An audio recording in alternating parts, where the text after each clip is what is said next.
નમસ્કાર મિત્રો, જોબશ્રેતા YouTube channel પર આપ સૌનું ફરીવાર એક નવા વિડીયોમાં દિલથી સ્વાગત કરું છું.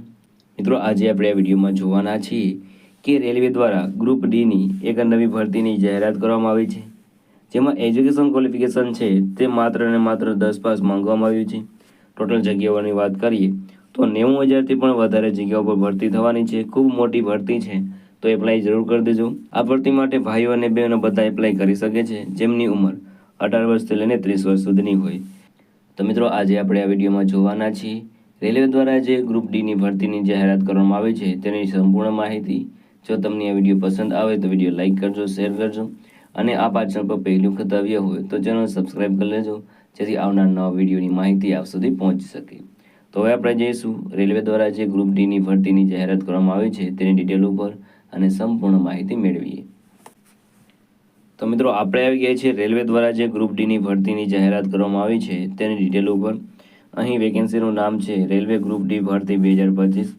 ઓર્ગેનાઇઝેશન બોડીનું નામ છે રેલવે રિક્રુટમેન્ટ બોર્ડ, એટલે કે આરઆરબી દ્વારા આ ભરતીની છે તેની જાહેરાત કરવામાં આવી છે.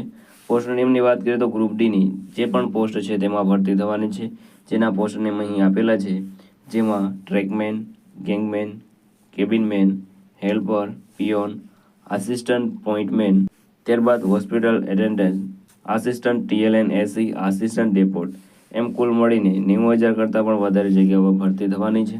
એપ્લાય જરૂર કરી દેજો. એપ્લિકેશન મોડની વાત કરીએ તો અહીં તમારે ઓનલાઈન એપ્લાય કરવાનું રહેશે. એજ્યુકેશન ક્વોલિફિકેશનની વાત કરીએ તો 10 પાસ અથવા તો તમારી પાસે આઈટીઆઈ હોય તો પણ તમે આ ભરતી માટે એપ્લાય કરી શકો છો. એજ લિમિટની વાત કરીએ તો 18 વર્ષથી લઈને 33 વર્ષ સુધીના કેન્ડિડેટ આ ભરતી માટે એપ્લાય કરી શકે છે અને સાથે સાથે ગવર્મેન્ટના રૂલ્સ પ્રમાણે એજ રિલેક્સેશન છે તે પણ મળવાપાત્ર રહેશે. સિલેક્શન પ્રોસેસની વાત કરીએ તો પહેલાં તમારી સીબીડી લેવામાં આવશે, ત્યારબાદ તમારી ફિઝિકલ ટેસ્ટ લેવામાં આવશે.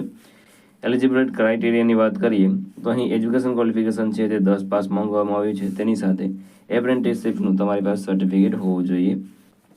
એજ લિમિટની વાત કરીએ તો 18 વર્ષથી લઈને 33 વર્ષ સુધીના કેન્ડિડેટ આ ભરતી માટે એપ્લાય કરી શકે છે. નેશનાલિટીની વાત કરીએ તો ઇન્ડિયન સિટીઝન છે તે આ ભરતી માટે એપ્લાય કરી શકે છે અને વધારે માહિતી માટે તમારે નોટિફિકેશન ડાઉનલોડ કરી અને તેમાંથી માહિતી મેળવવાની રહેશે. એપ્લિકેશન ફીની વાત કરીએ તો જનરલ અને ઓબીસી માટે 500 રૂપિયા ફી ભરવાની રહેશે, જ્યારે SC, ST, PWD, woman, x servicemen, minority અને ઈબીસીની માટે 250 રૂપિયા ફી ભરવાની રહેશે.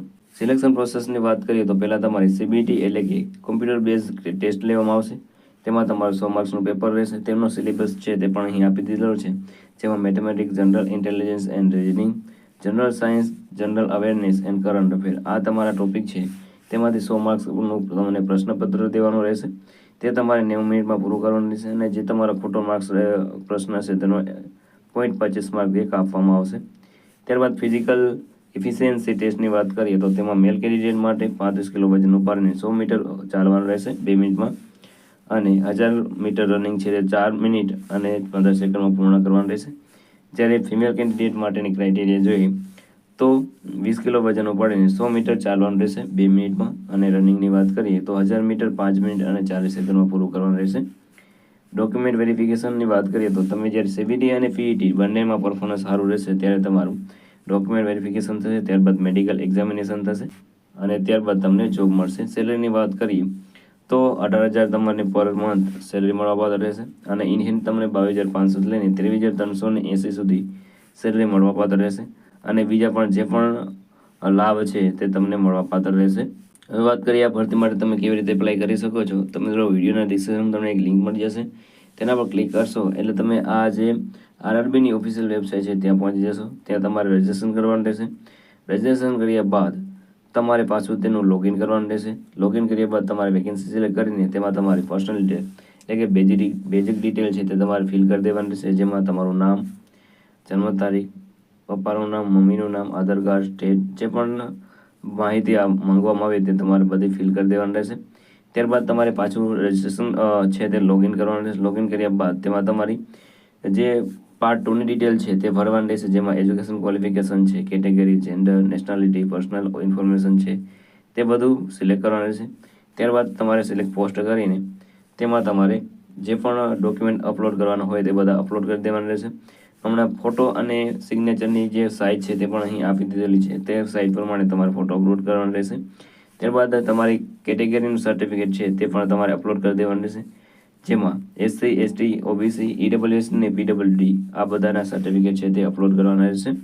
ત્યારબાદ તમારે એપ્લિકેશન ફી છે તે ભરી દેવાની રહેશે. એપ્લિકેશન ફી છે તે તમે ક્રેડિટ કાર્ડ, ડેબિટ કાર્ડ અથવા નેટ બેન્કિંગ દ્વારા પણ ભરી શકો છો. જે ફીની ડિટેલ છે તે 500 રૂપિયા છે તે જનરલ અને OBC માટે રહેશે. તેમાંથી 400 રૂપિયા જ્યારે તમે CBD પાસ કરશો ત્યારે તમને પાછા રિટર્ન આપવામાં આવશે. જ્યારે SC ST PWD woman, x-servicemen, minority અને EBC માટે 250 રૂપિયા ફી ભરવાની રહેશે. જ્યારે તમે CBD પાસ કરશો એટલે બધા પૈસા તમને રિફંડેબલ રહેશે.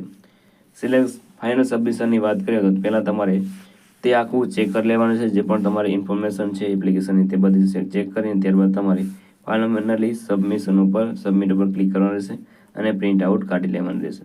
વાત કરીએ અગત્યની લિંકની તો તે તમને વિડીયોના ડિસ્ક્રિપ્શન મળે છે. ત્યાં તમે જે ઓફિશિયલ નોટિફિકેશન છે તે તમે ડાઉનલોડ કરી શકો છો.